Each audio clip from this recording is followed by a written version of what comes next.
Welcome back to the show, Chef. Ever find yourself scrolling through social media wondering why you're not achieving the same accolades or recognition as others? Does the pressure to outperform your peers leave you feeling drained, uninspired, or inadequate? Are you secretly worried that you'll never measure up, no matter how hard you push?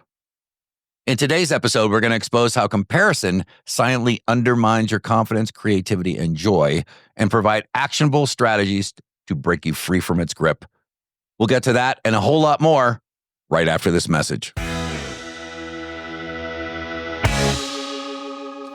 Welcome to Chef Life Radio, the podcast dedicated to helping chefs and culinary leaders take control of their kitchens, build resilient teams, and create a thriving career in hospitality. I'm Chef Adam Lamb, your host, leadership coach, and industry veteran. If you're tired of high turnover, burnout, and the daily grind, you're not alone. This podcast is here to give you the real strategies, insights, and tools you need to lead with confidence, build a culture of excellence, and craft a kitchen that works for you, not against you. Because the best kitchens don't just survive, they thrive. Hit that subscribe button and let's get started. Welcome back. We're talking about thriving in the kitchen and beyond.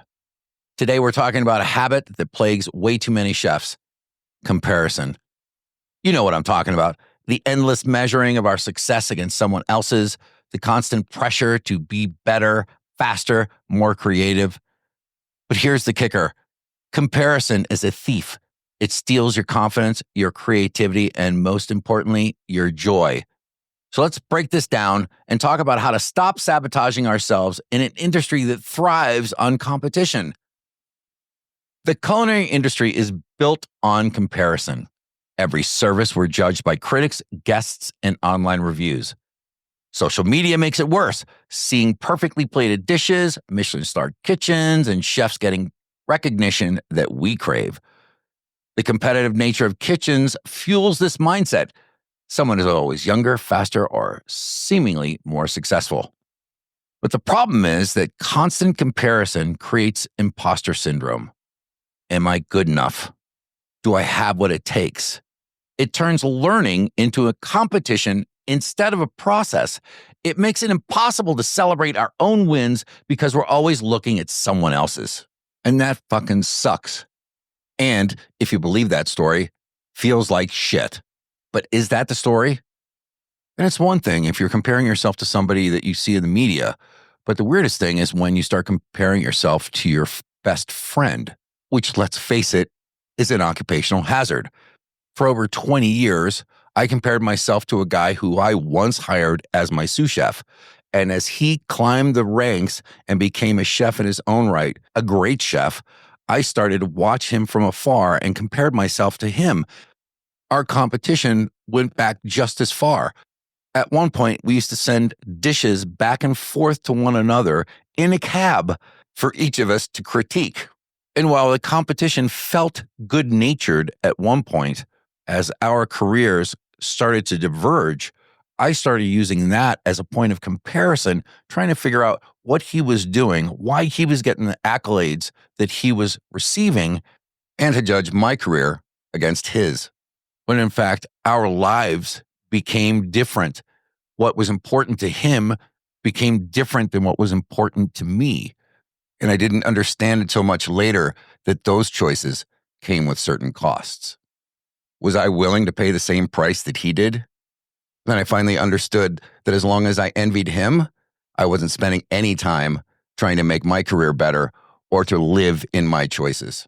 Basically, comparison was a great excuse from being fully where I was, having what I had, and creating gratitude around that which my life was, instead of constantly hoping that it would be something else. And once I got to the space where I could authentically celebrate his wins as well as my own, that's when I understood what true power was.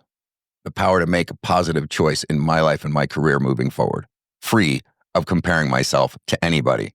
Who do you compete against? Who do you compare yourself against? Who do you silently envy, wishing that their life or career was yours? The damage comparison causes. Well, first and foremost, burnout and anxiety. You're feeling like you're always behind, creates an unsustainable work ethic, pushing yourself harder and harder without real purpose except to go deeper in the grind, pedal faster. And instead of improving for the sake of growth, you start chasing validation from those around you. I'll be the first one to admit that validation feels good.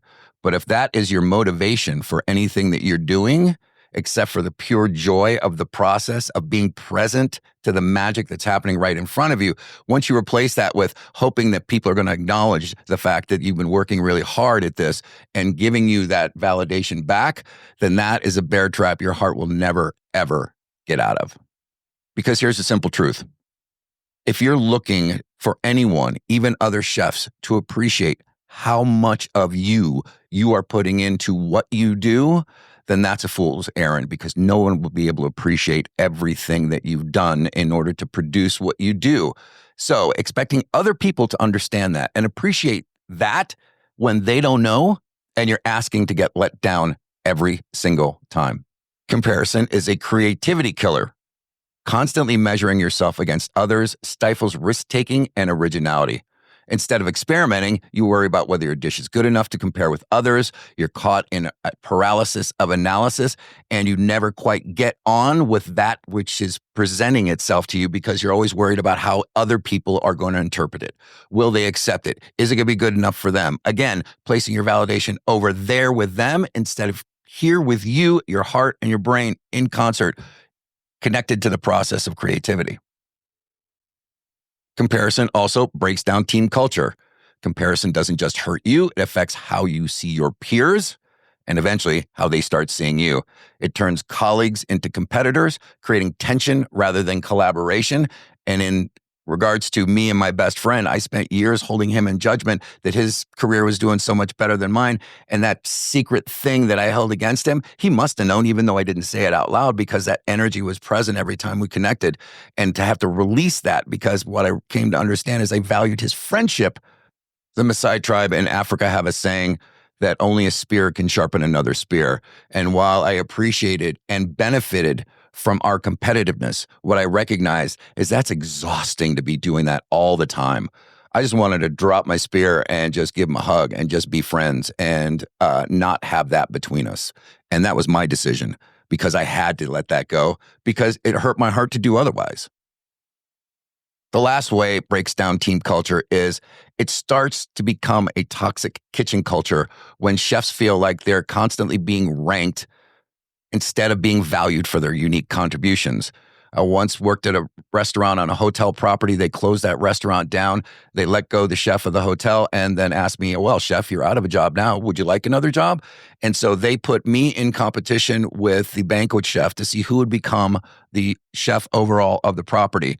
And that was a miserable 6 weeks of us trying to outdo one another and be seen as having the capacity to lead the entire team of this hotel, until such time as they made a decision, put me in charge.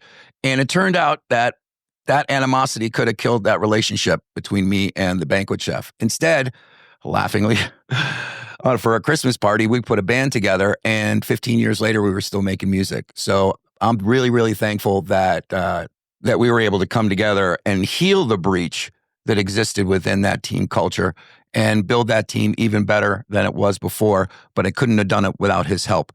Not all organizations can go through that type of competition and not completely lose their team cohesion, which is the most critical part of any successful culinary operation. How to escape the comparison trap? Well, number one, redefine success on your own terms. Instead of comparing your chapter 2 to someone else's chapter 10, define what success looks like for you. This is one of the first steps I take with all my coaching clients in order to understand and deeply embody what your core values are, what your goals and your mission is. It's really important to spend some time doing an imagination practice called Your Perfect Day. And that is imagining your life 1 year from now, 3 years from now, 5 years from now. And it's one thing to say, I open up a food truck. It's another thing altogether to spend some time thinking about that, connecting with the emotions, and then write it down. And the best way to do that is imagine your perfect day in that life. You wake up, you do what? What's the next thing? How do you feel when you're having breakfast? Are you spending time with your kids? What's the next step? What's next step? You write that out as your perfect day. And what you're actually doing is you're future projecting what your life will be like at whatever point in your future. But it starts you down the road of defining like what is success to me? Is it money? Is it accolades? Is it family time? What is it that matters most to me? Because conversely, then that becomes your non-negotiable core values. Those are the things that you're not willing to barter away just for a job. Is it leading a happy, high-performing team, running a sustainable kitchen, having balance in your life? The only chef you should be competing with is the one you were yesterday. I constantly talk about that 1% way, which is I'm going to be 1% better than I was yesterday. Because in reality, that is the only outcome that you have power over, that you can influence. You can't influence someone else's life, but you can certainly influence the person that you're going to be tomorrow based upon your thoughts, feelings, and actions of today. That's why it doesn't matter what your outside circumstances look like today. Tomorrow can be completely different if you're focused on what that is and creating an energy around it that is higher than your present circumstance. I know that's a little bit of mumbo jumbo quantum mechanics stuff, but it's true. The shit works. Define what is your perfect day, write it out, put that in a piece of paper, put it away, and come back to it next year and see just how close you came to achieving all those incredibly important emotional points. Not necessarily what you do, but it's the emotion that's attached to what you do that will redefine your success. Point number 2, practice gratitude and reflection. At the end of each shift, instead of asking, did I outperform someone? Try asking, what did I do well today? What did I learn? How did I contribute to the team? Lastly, before you go to bed, make sure that you have a journal next to your bed. And the last thing you do before you go to sleep is write down 3 things that you're grateful for. Everybody can find 3 things to be grateful for. I got up this morning. There's some people in the world that didn't do that today. That you could breathe freely, that you could put your uniform on, that you had transportation. There are 3 things in everyone's life that they can write down. And once they write that down, reflect on that and actually experience gratitude for those things.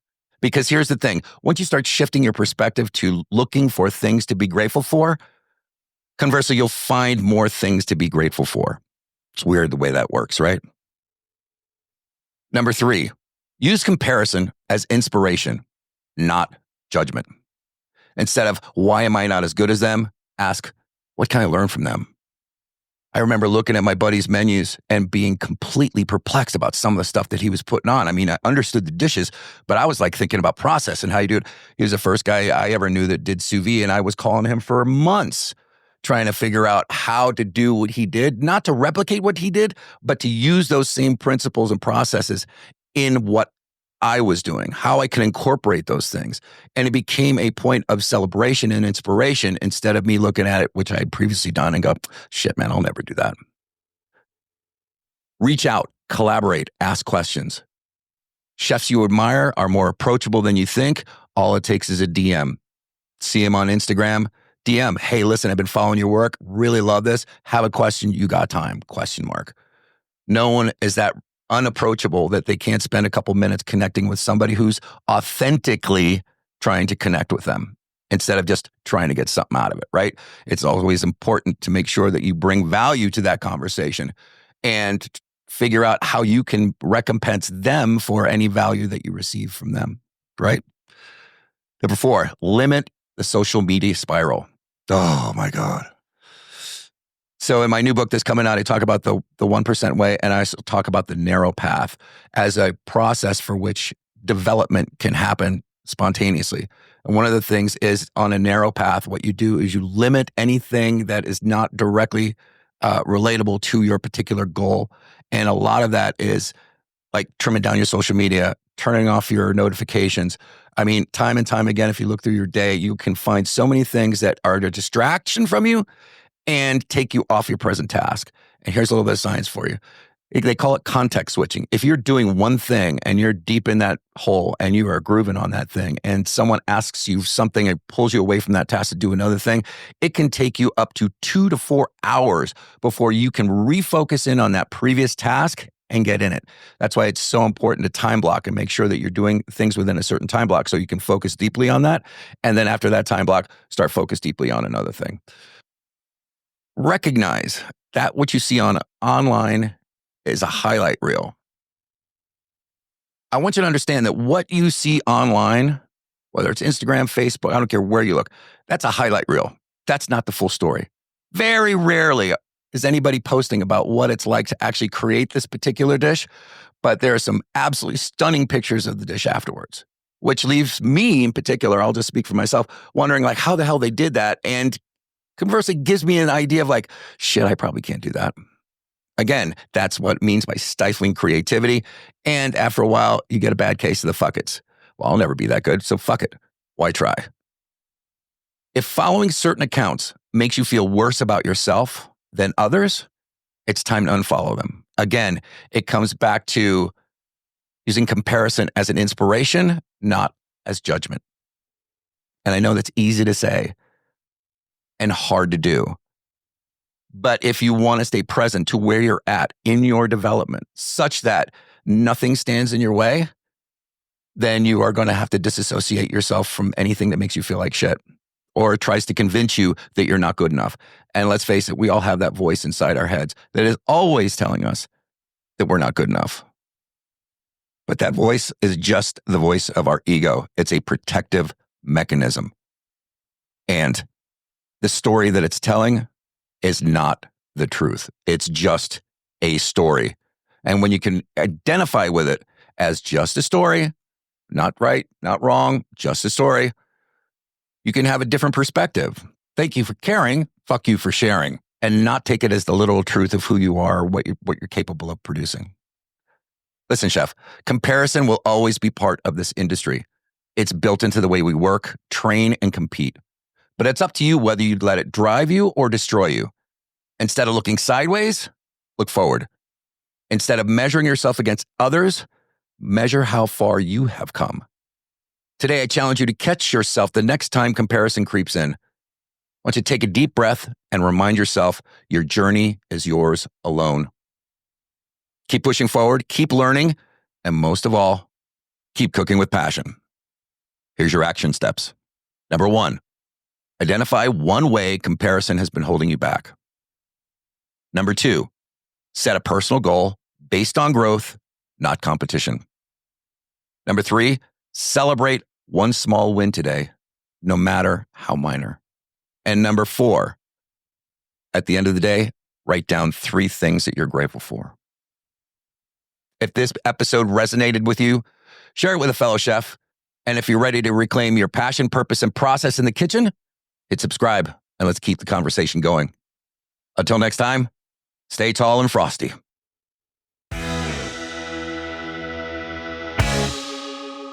That's a wrap for today's episode of Chef Life Radio. If this resonated with you, do me a favor, subscribe, share, and leave a review. Your feedback helps us reach more culinary leaders like you who are ready to take their kitchens to the next level. Want more? Connect with me on LinkedIn, Instagram, or join our Chef Life Radio community for exclusive insights and leadership tools. Remember, leadership isn't about perfection, it's about progress. So take what you've learned today and apply it in your kitchen, your team, and your life. Chef Life Radio is more than just a podcast, it's a movement. The focus is no longer just on career survival, but on transforming leadership, creating sustainability, and ensuring chefs can build kitchens that thrive. Remember, the secret ingredient to culinary success isn't just in the food, it's in the leadership. Keep learning, keep growing, and as always, lead with the heart. See you next time.